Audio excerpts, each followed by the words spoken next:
අදත් ඔය ඇතුළේ ඉන්නේ ට්‍රිකල් කුප්පිය YouTube channel එකේ Power Amplifiers video series එකේ දෙවෙනි episode එකත් එක්ක. ඉතින් ඔයා තාමත් පළවෙනි episode එක බලලා නැත්නම් ඔයාලට description එකේ link එකට ගිහිල්ලා පළවෙනි episode එක බලන්න පුළුවන්. අපි ඒකෙදි basics ටික කතා කරන amplifiers වල. ඉතින් මේ video එකෙන් මම කතා කරන්නේ class A amplifiers ගැන.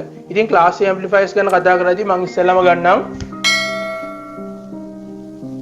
class A amplifiers ගැන තමයි අපි මේ වීඩියෝ එකෙන් කතා කරන්නේ. මම ඉස්සෙල්ලාම ගන්නවා amplifier circuit එක. මෙතන තියෙනවා VCC කියලා supply එකක්. ඊළඟට මෙතනින් තියෙනවා resistors දෙකක් මේ විදිහට. capacitor එකක් තියෙනවා. supply එකක් තියෙනවා. මේ supply එක නැතුව මේක අයින් කරලා අපිට Vin කියලා දෙන්නත් පුළුවන්. එහෙම නැත්නම් මේ විදිහට supply එකක් ලකුණු කරන්නත් පුළුවන්. ඊළඟට මෙතන තියෙනවා අපේ transistor එක. මෙතනත් මේ විදිහට resistor එකක් තියෙනවා. මෙතනත් resistor එකක් තියෙනවා. ඊළඟට මේකට මේ විදිහට සමාන්තරගතව capacitor එකක් සම්බන්ධ කරලා තියෙනවා. ඊළඟට මෙතන තියෙනවා ආපහු capacitor එකක්. මෙතන තියෙනවා V out කියන එක. එතකොට මෙතන V in එක තියෙනවා. මෙතන V out එක තියෙනවා. මම මේකෙදි ප්‍රතිරෝධ ටික ගන්නවා R1 R2 මේක ගමු අපි collector එක base එක emitter එක. ඒක නිසා මේක RC ගන්නවා. මේක RE කියලා ගන්නවා. ඊළඟට මේක අපි ගමු CE කියලා. මේක CB මේක Cout. එතකොට මේ විදිහට අපිට amplifier circuit එකක් දීලා තියෙනවා. දැන් මේ amplifier circuit එකේ අපි හොයාගන්න ඕනේ අපිට power dissipation එක. power dissipation එක හොයද්දී අපි ඉස්සෙල්ලාම කරන්නේ මේකෙදි AC equivalent circuit එක අඳගන්න එක. එතකොට AC equivalent circuit එකක් අඳිද්දී මම ඉස්සෙල්ලා වීඩියෝ එකක් කරලා තියෙනවා කොහොමද equivalent circuit එකක් අඳින්නේ කියලා. ඉතින් ඔයාලට මේ වීඩියෝ එක බලන්න නැත්නම් description එකට ගිහිල්ලා link එකට ගිහිල්ලා මේ වීඩියෝ එක බලන්න පුළුවන්. AC equivalent circuit එකක් අඳිද්දී අපි කරන්නේ මෙන්න මේ කියන capacitors මේ විදිහට short circuit කරනවා. එතකොට මේ විදිහට capacitors short circuit කරනවා. ඒකට හේතුව තමයි අපි දන්නවා capacitor එකක impedance එක. XC කියන එක අපිට ගන්න පුළුවන් 1.25 FC කියලා. එතකොට AC signal එකක මෙන්න මේ කියන F කියන frequency එක ගොඩාක් වැඩි අගයක් වෙනවා. එතකොට frequency එක ගොඩක් වැඩි නම් මේ ඉර යට තියෙන කොටස ගොඩක් වැඩි වෙනවා. අපි ගමු වැඩි වෙන්න උපරිම අගය අනන්තය කියලා. එතකොට එක බෙදීම අනන්තය වගේ එකක් ආවොත් එහෙම එකට සාපේක්ෂව විශාලයි නම් අපි ගමු එක බෙදීම අනන්තය. එතකොට මේකෙන් එන උත්තරේ බිඳුවයි. ඒ කියන්නේ ආසන්න වශයෙන් බිඳුවට සමානයි. මේක අනන්තයක් වෙන්නේ නැහැ. හැබැයි විශාල සංඛ්‍යාවක්. එතකොට මේක බිඳුවට ආසන්න වශයෙන් සමාන වෙනවා. ඒක නිසා තමයි මේ XC කියන එක බිඳුවයි කියලා අරගෙන මේවා short circuit කරන්නේ. එතකොට මේවා හැම එකක්ම short circuit කරනවා. ඊළඟට අපි AC equivalent circuit එකක් අඳිද්දී තියෙන DC supply ඔක්කොම මේ විදිහට ground කරනවා. එතකොට මේක අපි සැලකුවොත් එහෙම අපිට ගන්න පුළුවන් AC equivalent circuit එක මේ විදිහට. මම මෙතනින් අඳින්නම් ඒක. මෙතන තියෙනවා transistor එක. මම transistor එක equivalent circuit එක අඳින්නේ නැහැ. කෙලිම transistor එක මේ විදිහට අඳිනවා. ඊළඟට අපි වම් පැත්ත බැලුවොත් එහෙම මේ පැත්තේ R1 සහ R2 කියලා resistors දෙකක් තියෙනවා base එකට සම්බන්ධ වෙලා. එතකොට මේ විදිහට අපිට R1 කියන එකක් අඳින්න පුළුවන්. R2 කියන එක මේ විදිහට අපිට අඳින්න පුළුවන්. මේක ground කරලා තියෙන්නේ. එතකොට මෙතනත් මේ විදිහට ground වෙනවා. මේක R1. ඊළඟ දේ තමයි මෙතන VCC කියලා supply එකක් එක්ක R1 කියන එක VCC කියලා supply එකකට සම්බන්ධ වෙලා තියෙනවා. එතකොට අපි AC එක අඳිද්දී VCC කියන එක ground කරනවා නම් අපි මෙතන ground කරලා දෙකක් තියෙනවා නම් මේක base එකට සම්බන්ධ වෙන අනිත් terminal එක ground එකට සම්බන්ධ වෙන එකක් R1 කියන්නේ. ඒක තියෙන්න ඕනි base එක පැත්තේ. එතකොට අපිට R1 කියන එක ගන්න පුළුවන්. අපි ඉස්සෙල්ලාදී R2 R1 කියන එක ගන්න පුළුවන් වෙන්නේ මේකට මේ විදිහට සමාන්තරගතව R1 කියලා. මොකද අපි ඉස්සෙල්ලා කතා කරා AC equivalent circuit අඳිද්දී මේ විදිහට සමාන්තරගතව තමයි මේවා සම්බන්ධ කරගෙන යන්නේ. ඊළඟට මෙතන short circuit කරලා තියෙනවා. එතකොට මේ capacitor එක අයින් වෙනවා. මේ විදිහට short circuit වෙලා තියෙන්නේ. මෙතන තියෙනවා AC supply එකක්. මේ විදිහට අපිට අඳින්න පුළුවන්. ඊළඟට මෙතන තියෙනවා resistor එකක්. හැබැයි capacitor එක short circuit කරලා. එතකොට මෙතනින් එන current එක මෙහෙ යන්නේ නැහැ. මේක short circuit නිසා කොඩම්ම ලේසියෙන් මේ හරහා ගිහලා ground වෙනවා. එතකොට මෙතන කිසිම දෙයක් නැහැ.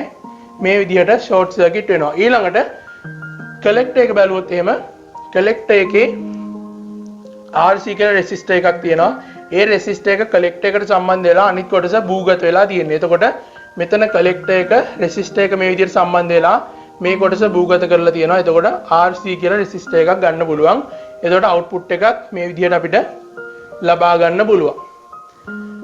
මොකද මෙතන කැපැසිටර් එකක් තියෙන්නේ. ඒක ෂෝට් සර්කිට් කරාට පස්සේ මේ කැපැසිටර් එක අයින් වෙලා මේ විදිහට සම්බන්ධ වෙනවා. ඊළඟට අපි බලමු මේ සර්කිට් එකේ සංකීර්ණත්වය තව පොඩ්ඩක් අඩු කරගන්න. ඔයගලන්ට පේන ඇති මෙතන R1 සහ R2 කියන රෙසිස්ටර් දෙකක් සමාන්තරගතව තියෙනවා. එතකොට මෙන්න මේ රෙසිස්ටර් දෙක සමාන්තරගතව තියෙනවා නම් අපිට මේක වෙනුවට එක රෙසිස්ටර් එකක් දාන්න පුළුවන්. අපි ගත්තොත් එහෙම මේක RB කියලා රෙසිස්ටර් එකක් කියලා. මේක RB කියලා අපි ලකුණු කරොත් එහෙම අපි පැත්තකින් ලියලා තියන්න ඕනි RB සමානයි R1 සමාන්තරගතයි R2 කියලා. එහෙම නැත්නම් අපි ලියන්න ඕනි R1 R2 බෙදීම R1 ධන R2 කියලා. එහෙම නැත්නම් අපිට මේක ලියන්න පුළුවන් R1 සමාන්තරගතයි RB කියලා. එතකොට මෙන්න මේ විදි තුනෙන් එක විදියකට අපි මේක ලකුණු කරන්න ඕනේ. එතකොට මේක තමයි මෙන්න මේ කියන ඇම්ප්ලිෆයිර් සර්කිට් එකේ AC ඉක්වලන්ට් සර්කිට් එක වෙන්නේ. දැන් අපි බලමු කොහොමද මේ ඇම්ප්ලිෆයිර් ක්ලාස් A ඇම්ප්ලිෆයිර් එකේ පවර් ඩිසිපේෂන් එක හොයාගන්නේ කියලා. අපිට මේ ඇම්ප්ලිෆයර්ස් වල efficiency එක power dissipation වගේ දේවල් හොයද්දී ගොඩක්ම වැදගත් වෙන දෙයක් තමයි load lines කියලා කියන්නේ. ඉතින් මේ load lines ගැන videos දෙකක් මම කරලා තියෙනවා AC load line සහ DC load line ගැන. ඉතින් ඔයාලට පුළුවන් description එකට ගිහිල්ලා ඒ video දෙකත් බලා ගන්න. ඉතින් අපි මේකෙදී efficiency එක සහ dissipation එක හොයන්නේ මෙන්න මේ කියන load lines පාවිච්චි කරලා. ඉතින් අපි class A amplifier එකක load line එකට යන්න කලින් තව පොඩි දෙයක් තියෙනවා බලන්න. අපි ගත්තොත් එහෙම මේ විදිහට සිග්නල් එකක් මේ විදිහට අපි ගත්තොත් එහෙම ඉන්පුට් සිග්නල් එකක් මේ විදිහට ගත්තොත් එහෙම මෙතන තියෙන ඇම්ප්ලිටියුඩ් එක මෙතන කාලය තියෙනවා. එතකොට මේ විදිහට සිග්නල් එකක් තිබ්බොත් එහෙම මෙන්න මේ කියන ක්ලාස් A ඇම්ප්ලිෆයර් එකක මේ සම්පූර්ණ සිග්නල් එකම අවුට්පුට් එකෙන් කන්ඩක්ට් කරනවා. ඒ කියන්නේ මේ සිග්නල් එක කිසිම ඩිස්ටෝෂන් එකකට ලක් නොවි අවුට්පුට් එකට ලබා දෙනවා. එතකොට මෙතන ඉඳන් මෙතන කෝණය ගත්තොත් එහෙම අපි මෙතන බිඳුවයි මෙතන එක වටයක් ගිහිල්ලා තියෙනවා. ඒ කියන්නේ සම්පූර්ණයෙන්ම මේක කන්ඩක්ට් කරන නිසා අපි මේකෙදි ක්ලාස් A ඇම්ප්ලිෆයර් එකක කන්ඩක්ෂන් ඇන්ගල් එක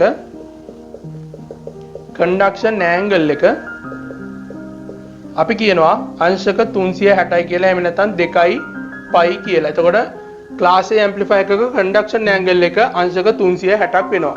දැන් අපි බලමු මේකෙදි efficiency එක සහ power dissipation එක වන්නේ කොහොමද කියලා. ඒකට මම ඉස්සෙල්ලාම ගන්නෙ load line එක.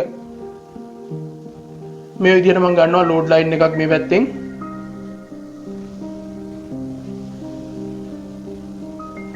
මේ විදිහට DC load line එක ගන්නවා. මෙතන තියෙනවා IC කියලා කරන්ට් එක. මෙතන තියෙනවා VCC. එතකොට DC load line එකක අපි දන්නවා මෙතන උඩම කොටස VCC බෙදීම RE ධන RC කියලා. මම මේ ගැන ඉස්සෙල්ලා වීඩියෝ එකේ කතා කරලා තියෙනවා. සාමාන්‍යයෙන් RE එක සසඳද්දී RC කියන එක ඉතා විශාලකයක් නිසා අපි මේකෙදි ගන්නේ RC එක බලද්දී RE ඉතා විශාල නිසා අපි මේකෙදි RE කියන එක නොසලකා හරිනවා. එතකොට මේ විදිහට එකක් තමයි අපිට මෙතන බලා ගන්න පුළුවන් වෙන්නේ. ඊළඟට මෙතන උපරිම වෝල්ටේජ් එක VCC කියලා අපිට ගන්න පුළුවන්. ඊළඟට මේ වගේ load line එකක class A amplifier එකක Q point එක සාමාන්‍යයෙන් මැද තියෙන්නේ. එතකොට අපි ideal condition එක යටතේ ගන්න නිසා මෙතන තියෙන්නේ Q point එක හරියටම මැද තියෙන්නේ. එතකොට මෙතන තියෙන්නේ VCE මෙතන තියෙන්නේ VCE Q point එක මෙතන නම් මේ තියෙන්නේ VCE Q කියන point එක. එතන මෙතන තියෙන්නේ ICQ කියන තැන.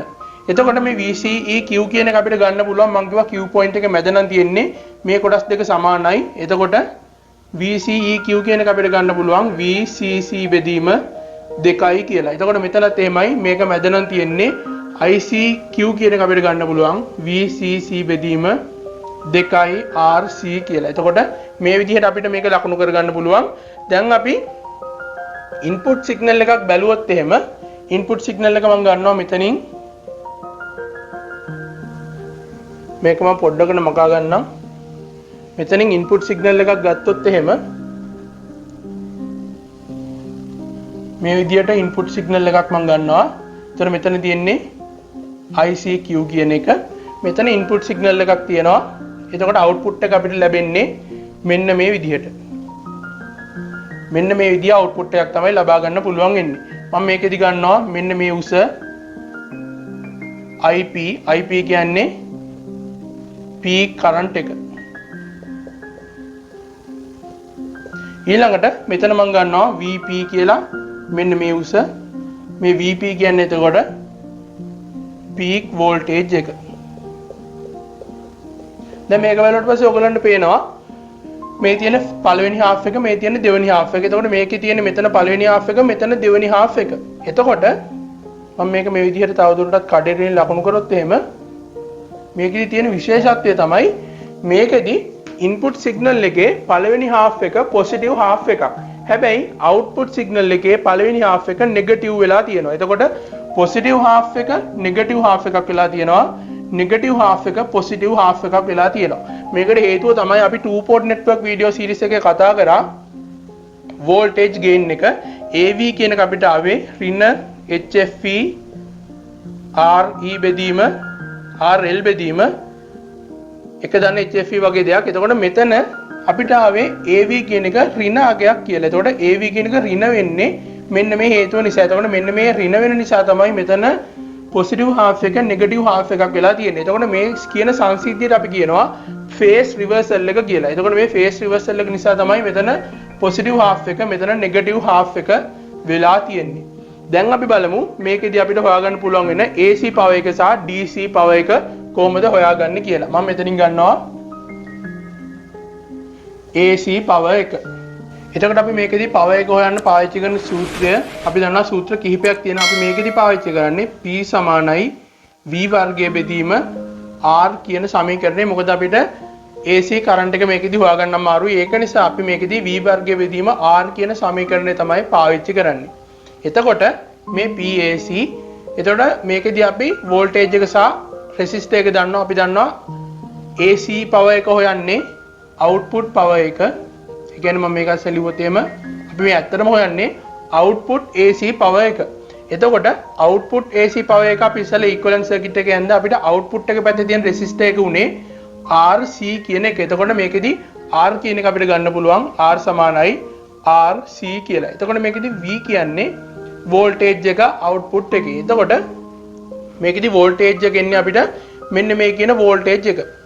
එතකොට මේ voltage ඔයගලන්ට පේනවා මේ විදිහට sinusoidal voltage එකක් තමයි තියෙන්නේ. හැබැයි අපි AC signal එක මේක ආදේශ කරන්නේ අපි ගන්නෙ VRMS කියන අගය.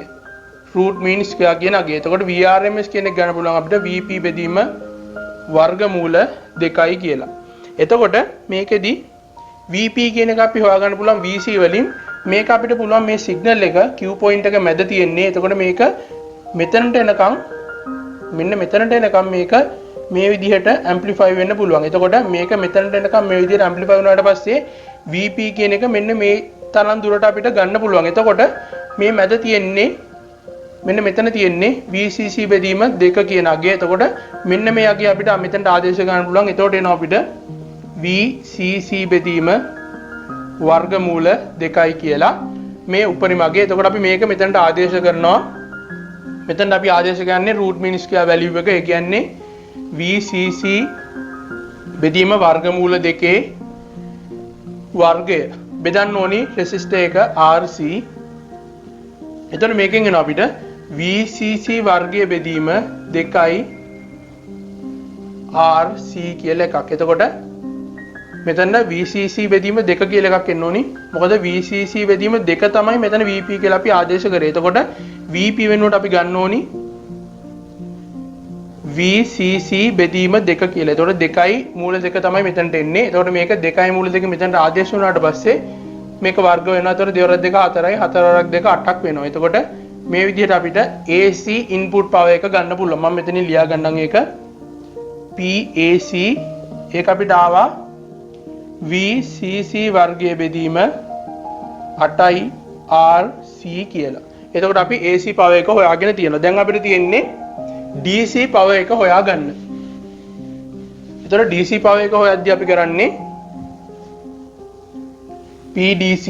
එතකොට PDC කියන අපිට ලියන්න පුළුවන් මේ PDC කියන්නේ එතකොට ඉන්පුට් පවර් එක ඉන්පුට් DC පවර් එක තමයි මෙතන හොයන්නේ හරියටම කිව්වොත්. එතකොට P DC කියන අපිට ලියන්න පුළුවන් P සමානයි VI කියලා. එතකොට ඉන්පුට් වෝල්ටේජ් එක. ඉන්පුට් වෝල්ටේජ් එක අපි දන්නවා. අපි ඉන්පුට් එකෙන් VCC කියලා වෝල්ටේජ් එකක් ලබා දුන්නා. ඊළඟට මෙතන ඕනි අපිට DC කරන්ට් එක. DC කරන්ට් එක කියන්නේ Q පොයින්ට් එකේ කරන්ට් එක AC කරන්ට් එක නැතුව. එතකොට Q පොයින්ට් එකේ කරන්ට් එක අපි මෙතන දන්නවා. මේක VCC බෙදීම RC නම් IQ කියන එක ලියන්න පුළුවන් VCC බෙදීම 2 RC කියලා. එතකොට මේකම මෙතනට ආදේශ කරනවා VCC බෙදීම 2 RC. මොකද අපිට ඕනි DC වෝල්ටේජ් එක සහ DC කරන්ට් එක. එතකොට මෙතනින් අපිට එනවා VCC වර්ගය බෙදීම 2 RC කියලා. එතකොට මේ තියෙන්නේ DC පවර් එක. P DC සමානයි VCC වර්ගය බෙදීම අපිට ආවා 2 RC කියලා. දැන් අපි මේ විදිහට පවර් එක අරගෙන තියෙනවා. දැන් අපිට පුළුවන් මේකෙදි efficiency එක හොයන්න.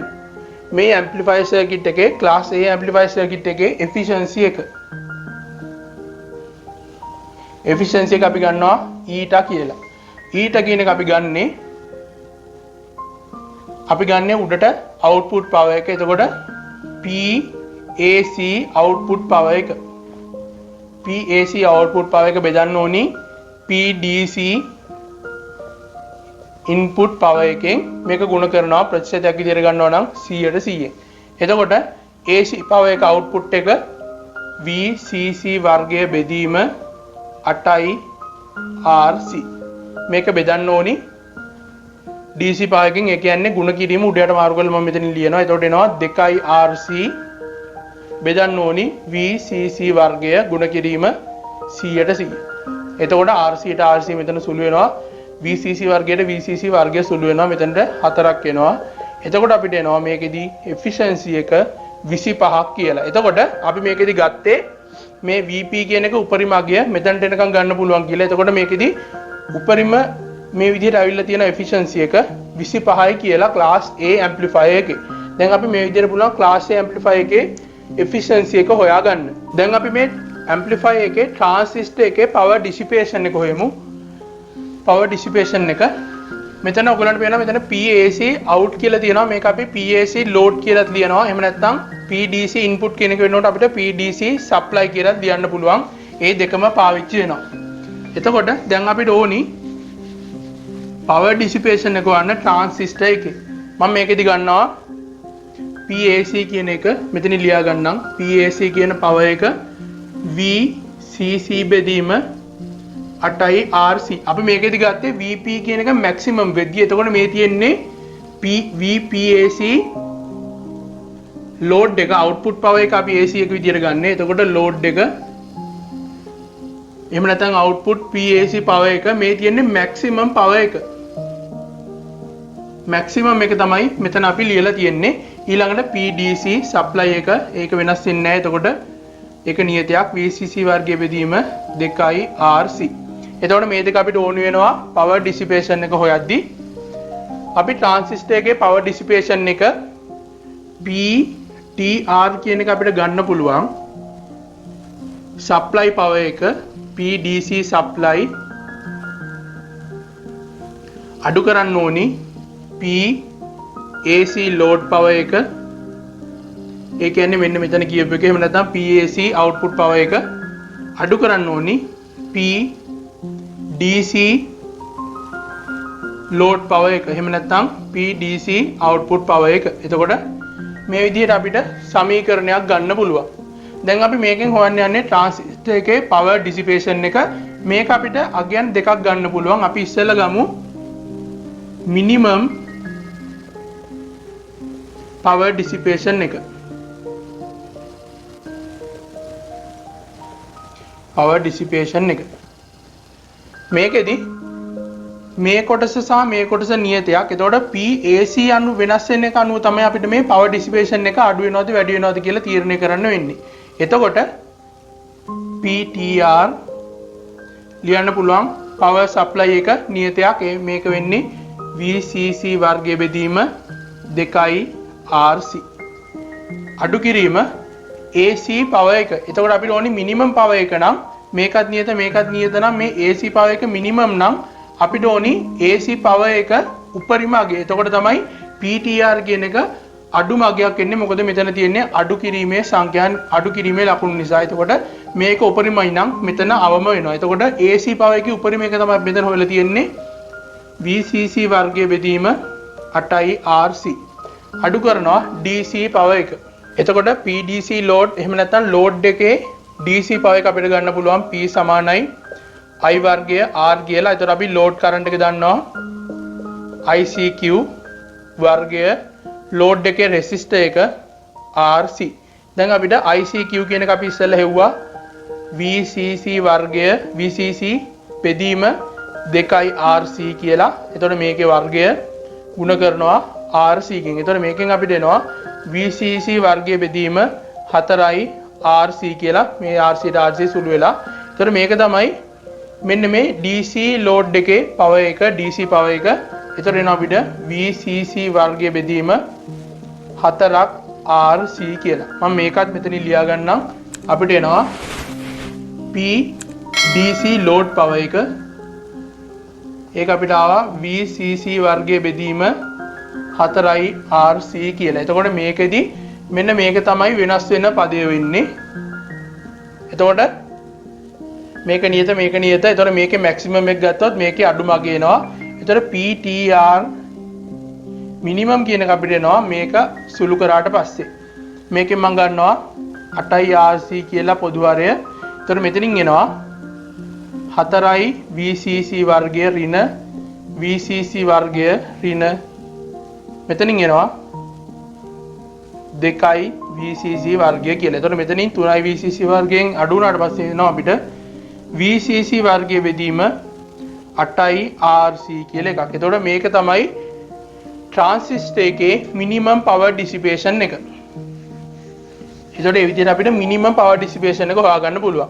දැන් අපි ट्रांसिस्टर එකේ maximum power dissipation එක හොයාගමු. maximum power dissipation එක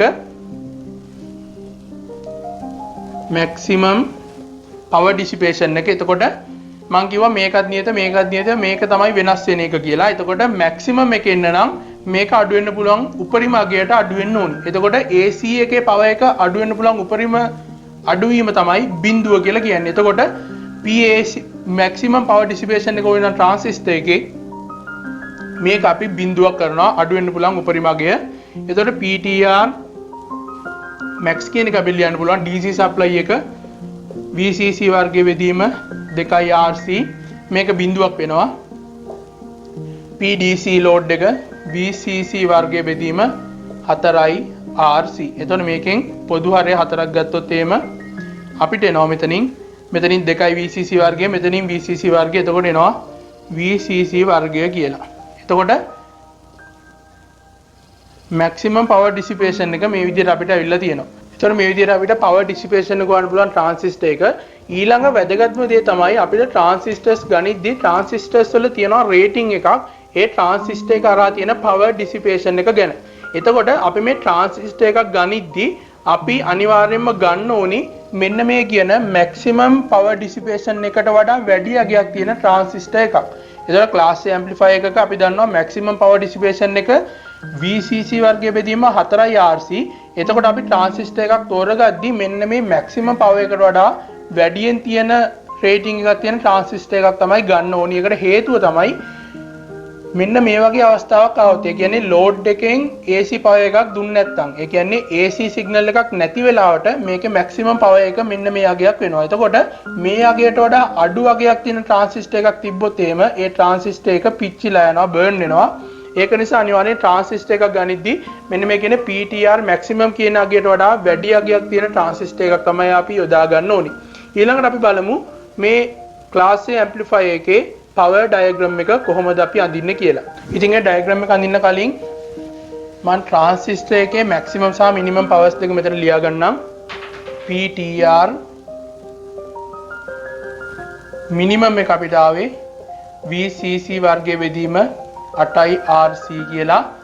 PTR maximum එක අපිට ආවා VCC වර්ගය බෙදීම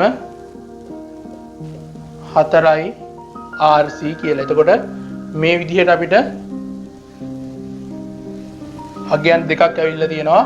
දැන් අපි කරන්න යන්නේ power diagram එක අඳින එක. එතකොට power diagram එක අඳුත් එහෙම මම මෙතනින් අඳින්නම් power diagram එක.